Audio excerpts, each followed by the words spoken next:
Lezi ndaba zehora lesikhombisa sikwethulela zona bukhoma ekomkhulu le-SABC e-Auckland Park eGoli nazo ezinohlonze kusihlwa. Today we approach the court to say we now want to forfeit them to the state, and that is why today we are talking about a final forfeiture order. Inkantolo ephakeme yaseGoli sikhiphe umyalelo wokuthi kudliwe impahla yezigidi zamarandi kasomabhizinisi uHangwani Maumela osolwa ngokuba ingxenye yenkohlakalo yokuthengwa kwempahla esibhedlela saseThembisa. Sizokhishwa kusasa isinqumo sesicelo sebail esifakwe ulowo oyiphini lenhloko yamaphoyisa omkhandlu udolobha ekuruleni elisamisiwe uJulius Mkhwanazi kanye nalowo ayethandana naye obizwa ngoWitness K kukhomishana kaMadlanga. Umbuso ecaleni elibhekene nosomabhizinisi ogubuzelwe ngamacala uVusimuzi Cat Matlala nabane asolwa nabo uthi uzobiza ofakazi abangama-48 ecaleni lokuzama ukubulala nokwakha itulo lokubulala ababhekene nawo. Leading yourself, you can then know what to do on the field and focus on your job and do it as best as you can. And I think that's what probably set us apart from other teams. Lamukelwe njengamaqhawe namhlanje iqembu labadlali abangaphansi kweminyaka engama-20 lamabhokobhoko elinqobe umqhudelwano iWorld Champion eGeorgia. Leli qembu lehlule iFrance kwamanqamu. Ngikubingelele mbukeli ngikwamukele endabeni zehora lesikhombisa igama lami noXolo Mamtshali wakwaMwalihle abanganeli mhlophe qwa. Uza kwethu ositolikela ngolimi lwempawu uSinovuyo Fihlani. Ake sibheke ukuthi sikuphathele ziphi usihlwa.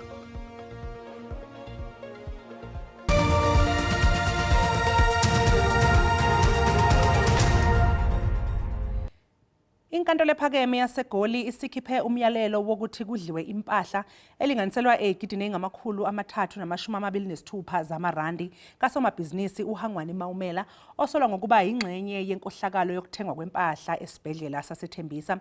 Lo myalelo ulandela owokuvikela impahla owakhishwa inkantolo ngoNcwaba nyakenye omayelana nempahla ebhaliswe egameni likaMaumela nabambisene nabo. I-NPA ithi umyalelo wokuvikelwa kwempahla owakhishwa nyakenye kwakuhloswe ngawo ukuqinisekisa ukuthi impahla kaHangwani Maumela ayidayiswa noma ishabalale ngesikhathi kusaqhubeka uphenyo. We were busy with the investigation and finalizing certain things. We didn't want these assets to be dissipated. Therefore, we freeze them so that they cannot use them.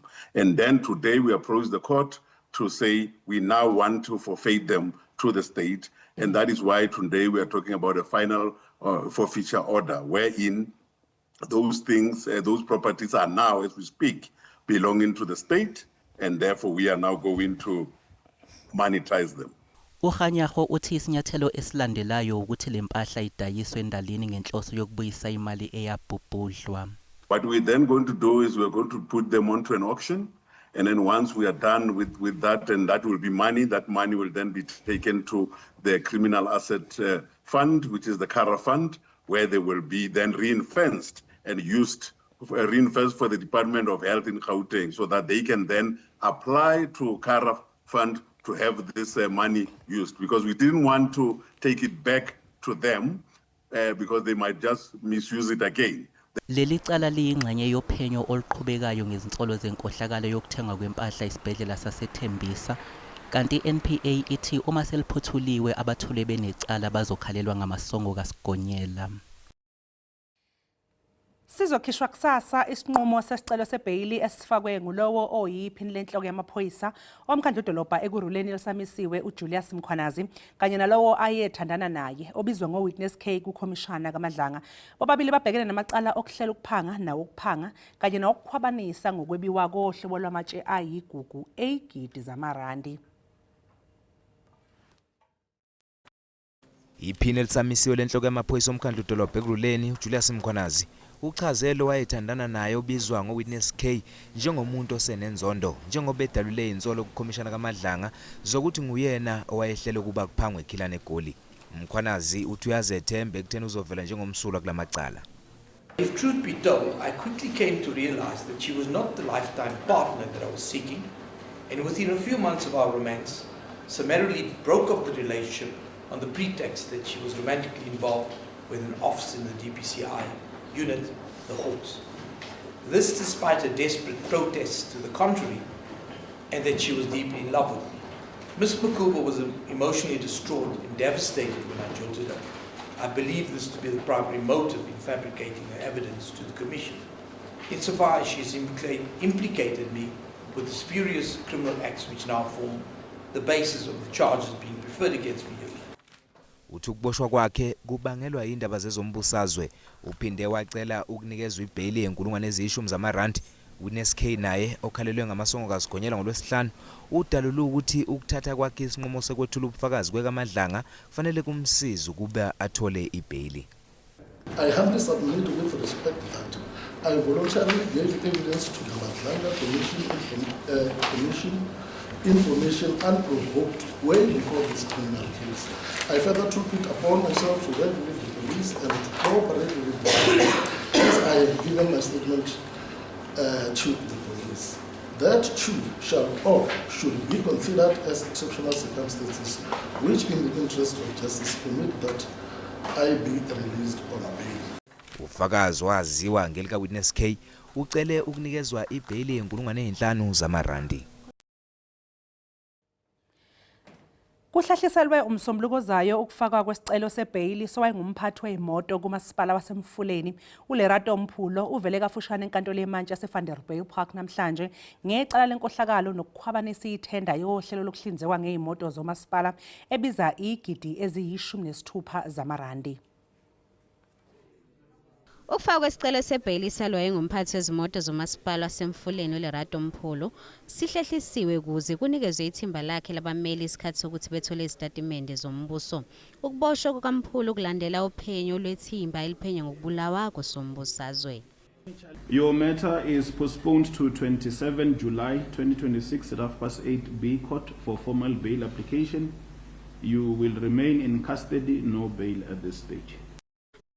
Lo masipala wakhokhela inkontileka imali ephelele ukuze umasipala uhlinzeke ngezimoto eziyishumi okuhlanganisa amaloli namaveni.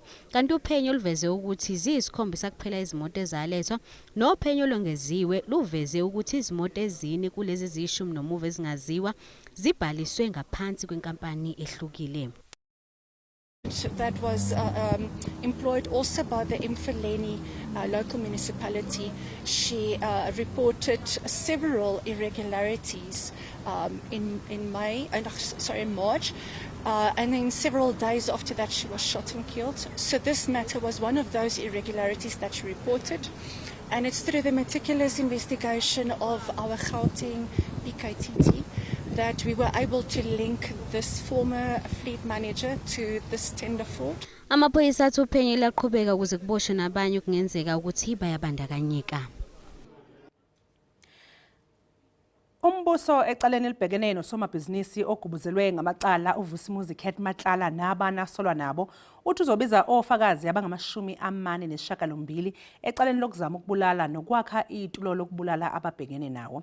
Abasolwa abavele enkantolo ephakeme eGoli ngeintsolo ezahlukene okubalwa kuzo ukuzama ukubulala uTebogo Thobejane, usomabhizinisi uJoe Sibanyoni nomdidiyeli womculo uSiyenki Mukubung odume ngelika DJ Vertiz.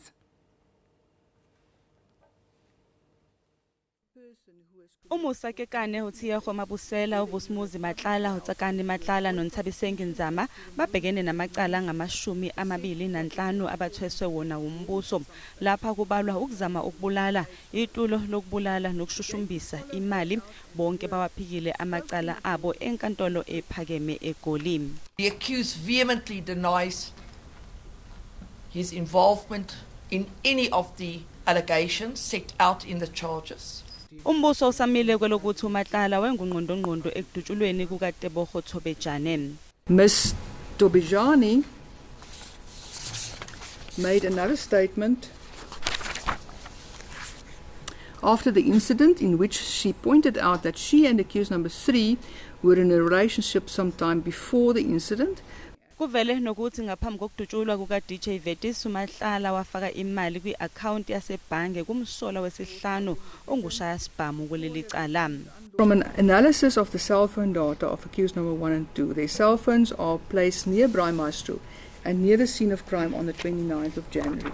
Ngokusho kwabashushisi imoto eyasetshenziswa ngesikhathi kudutshulwa usomabhizinisi uJosi Banyoni yatholakala igcinwe emzini womunye wabantu wayesebenzisana nabo uMatlala. Abamangalelwa baphinde bagcizelela ukuthi bamsulwa kanti ke ufakazi wokuqala kulindele ukuthi angene ethule ubufakazi ngolwesibili. Usomlomo wePhalamende uThoko Didiza unxusa izakhamuzi zaseFranschhoek eWestern Cape ukuthi zisebenzise amakomidi ePhalamende abhekela imikhakha eyahlukene ukuphakamisa inselele ezihlobene nokubusa nokulethwa kwedingonqangi emphakathini. uDidiza ubehambelela umphakathi njengengxenye yokubungaza impilo kalowo wabe umengameli wokuqala wentando yabantu uNelson Mandela. Nikezela ngengubo eFranschhoek, usomlomo wendlu yowisomthetho uThoko Didiza uthi abasebenzi basezifama basaphila phansi kwemeko ezingaxolisiyo ingakumbi abo basuka ngaphandle kwephondo leNtshona Kapa esithi basahlala kumatyotyombe kwaye abanye abakafikeleli kwiinkonzo ezingundoqo. Sikhona ekuthenini xa benengxaki bangeza nakuthi emakomitini ethu ukuze bakwazi ukuncedakala ngoba siyalazi ubiPhalamende limele abantu. Uma kukhona izinto ezidlumzi kumele bazizise sibhekane nazo, uba kumele sixhumane nohulumende ekutheni ezo zinto zilungiseka kanjani sikwenze nalokho. Abahlali baseFranschhoek bathi nangona beluvuyela nje olutyelelo lwePhalamende kwanezipha bathe bazinikwa kusekuninzi okufuneka kwenziwe kule ndawo. Sisenhlungwini yokuhlala ematyotyombe. Ndine 22 years ndihleli apha etyotyobeni. Ubane uthenga ngemali enkulu ufumanisa uba iunits zincinci. Hayi ndinaso ke sosikhalo. uDidiza ukwahlabe ikhwelo komasipala ukuba bahambise inkonzo ngokufanelekileyo mbombozone zeli loMzantsi Afrika zewathembisa ukuba baza kuthi gqolo betyalela le ndawo yaseFranschhoek. Ndinguyamkela Mchiyo wendaba ze-SABC eFranschhoek. Mbukeli sathi qu edolo kanti siyabuya ke nje nezinye indaba zosuku ngemva kwekhefu.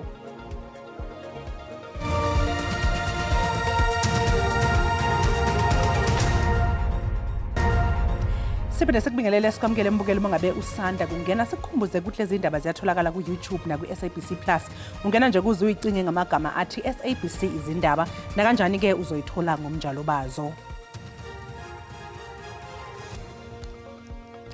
Uhlelo iCutting Edge luzobe lubhekisisa ngodaba lwezinsolo zokuhlukunyezwa ngokocansi kanye nezenzo zokuxhashazwa okwenziwa ngabefundisi abathile kanye nabelaphi bendabuko.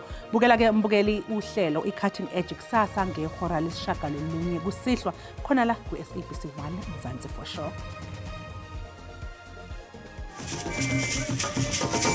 Abantu bayahlukunyezwa in the name of healing in South Africa. Khona izangoma ezizoshaya, khona abanye baziyo ukuthi hey lona uyahlukumeza, but where do they report? And I had scars. I was bleeding kakhulu imvubu. Athi kimi no, now I need to sleep with you ukuthi siyenze the final phase. Waripa umntwana waripa ninja.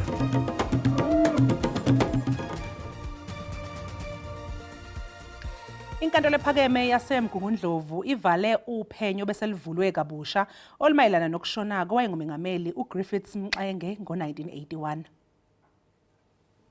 Reasons provided to the minister in the request was that the son of the late Mr. Mxenge requested that it be done. I understand the feelings of the family, but legally there's no basis for such a route to be followed. Ijaji uBezadenhood ekhipha isinqumo uthi icala elaqulwa enkantolo ephakeme eThekwini ngo-1997 kwagwetshwa abantu abathathu ababesophikweni lwamaphoyisa obandlululo ngokubulawa kukaMxenge. Umkhuzi walolu phiko uDerek Coetzee, Impimpi Almond Nofemela kanye noDavid Tikalanga bavuma icala lokubulala uMxenge, kodwa babuye bathola ushwele ngemuva kokuvela phambi kwekhomishana iTRC kuthi amaphoyisa amabili uBrigadier Johan van der Hoven kanye noColonel Andy Taylor inkantolo yabakhipha phambili. uBezadenhood uthi isinqumo usikhiphe esusela emthethweni i-Inquest Act. I find that once criminal proceedings have been instituted, irrespective if it was as a result of an inquest or at a later stage, no further evidence can be led at a reopened inquest. The reopened inquest is accordingly closed. Indodakazi kaMxenge izwakalise ungaphatheki kahle ngesinqumo. Into esiphatha kabuhlungu kakhulu as ifamily into yokuthi asimazi or asibazi abantu okuyibona abakhipha umyalezo ukuthi abazali bethu mabasuswe. Londe Khatebe, SABC News, eMgungundlovu. Ufakazi oqanda ikhanda ecaleni lokubulawa kaSenzo Meyiwa usephothulile ukwethula ubufakazi. Lokhu kuzemva kokuthi abameli behoxisile ukuphikisa kwabo umbuso ngokufundwa kwesitatimende sikafakazi uQiniselani Buthelezi enkantolo. Uqhubekile ke namhlanje nokwethula ubufakazi uQiniselani Buthelezi emva kokuthi licala belithathe ikhefu isikhathi eside. Ummeli uAdvocate Charles Mnisi utshele inkantolo ukuthi usenqome ukuhoxisa isicelo sakhe sokuphikisa umbuso wathi uzophosela inselele isitatimende kodwa kuzoya ngokuthi umbuso uncike kanjani kuso. I would rather request to withdraw, not really to abandon the objection, but just simply to withdraw it for now, my lord, and go and deal with it in the main argument, my lord. Abameli bacele ukuba uMuzi Sibiya, Bongani Danzi, Mthokozi Simaphisa kanye noSifiso Kuhle Ntuli bayiswe kwelinye ijele njengoba bekhala ngokungabikho kwamanzi ashisayo ejele abakulo. I think, my lord, that would be the best solution to this problem. Maybe to transfer them to other prisons. I've also taken instruction this morning. There is lights, there is hot water, there is toilet water, everything is there. Uqiniselani ke Buthelezi ukuphothulile ubufakazi bakhe. Icala lizobuyela enkantolo kusasa. Owengamele ezokuthutha eGauteng uKidiboni Diyale Tlhabela uthi uzobonana nabemboni yamatekisi esikhathini esingaphansi kwesonto. Imboni yamatekisi inqumele uDiyale Tlhabela ugwayi kaTiki yathi nje akalungisa inkinga abanazo uma ngenjalo izoyipaka imoto ngomsombuluko. Abemboni yamatekisi esifundazweni eGauteng namhlanje babize isithangami nabezindaba ePitoli bezozwakalisa okungenami ngezinto ezifaka phakathi imizila kanye nezimvume abathi zibhajwa eminyango wezokuthutha esifundazweni. Laba bathi ke akafinqe imkhono wengamele ezokuthutha kungenjalo buzochitheka bugayiwe. On an ongoing basis, engagement with the MEC of Transport in Gauteng, Kidiboni Diyale Tlhabela, and unfortunately the relations went sour when she unilaterally took decisions to bypass established protocols. Ngamele ezokuthutha esifundazweni uthi zikhona ezimvume inkinga abanikazi bazo abazilandi. To date, we have only 250 not collected. I think at the bone of contention with the industry, they say, or in their statement today, they say, I am not following protocol when I go down to the local association. Tlhabela uthi uzohlangana nabemboni yamatekisi ukuze kuxoxisane ngezingqinamba ezikhona. We are going to be meeting with them as soon as possible on their side. These are the fathers that, to an extent, the knowledge we have, we got from them. They've been a partner in dealing with a crisis. Actually, some of the solutions are from them. That's why we get surprised when they are not happy with when we implement what they said we must do. Abamatekisi bakhala kakhulu nangokuthi izimoto zabo ziyashaqwa kanti kuba likhuni ukuthi zibuye. Bathi wengamele ezokuthutha esifundazweni akayilandeli imigudu efanele uma ixhumana nezinhlaka zabo. Sekuyobonakala ngesonto elizayo ke ukuthi ingabe lezi zinhlaka zombili zikwazile ukuxazulula izinkinga ezikhona.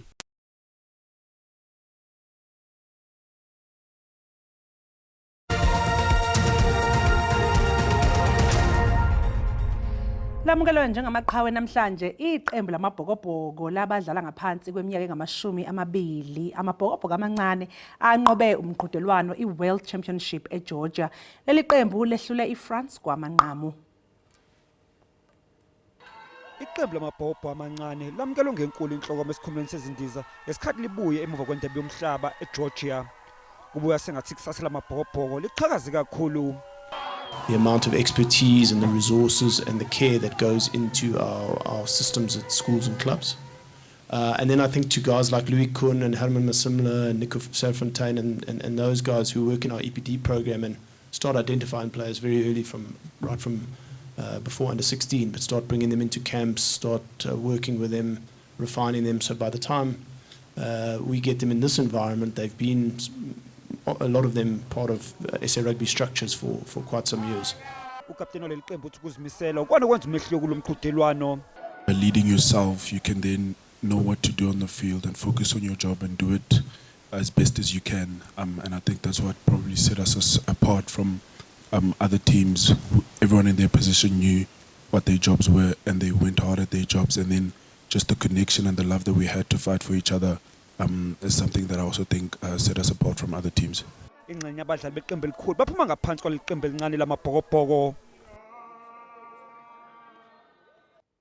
Mbukela ke siphinde futhi nje sithi ukuhlaba ikhefu lesikhashana uma sibuya nje ke sobe sesiphathela umhlahlo wesimo sezulu nesangoma sezulu umkhushulu wamsimanga.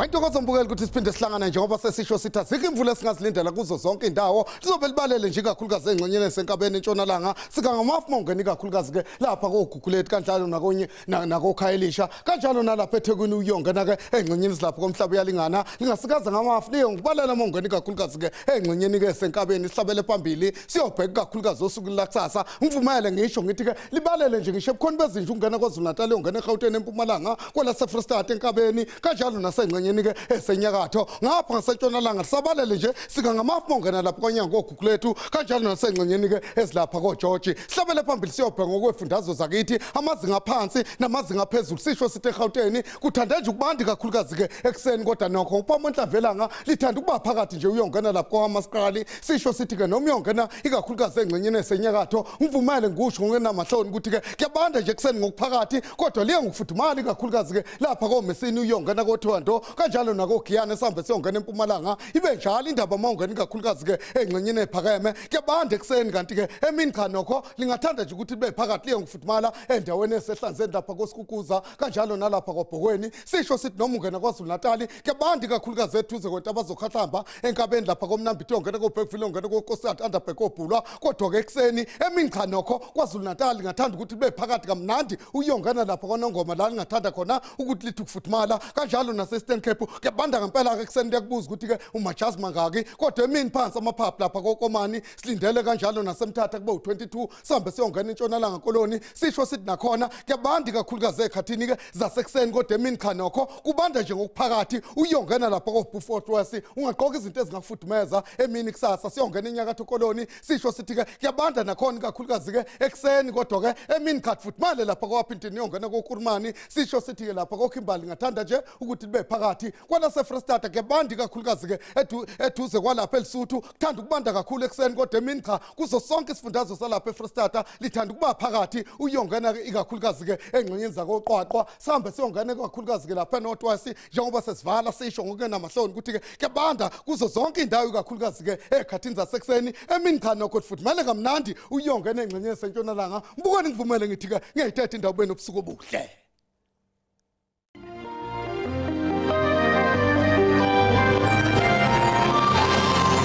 Mbukeli usale kahle.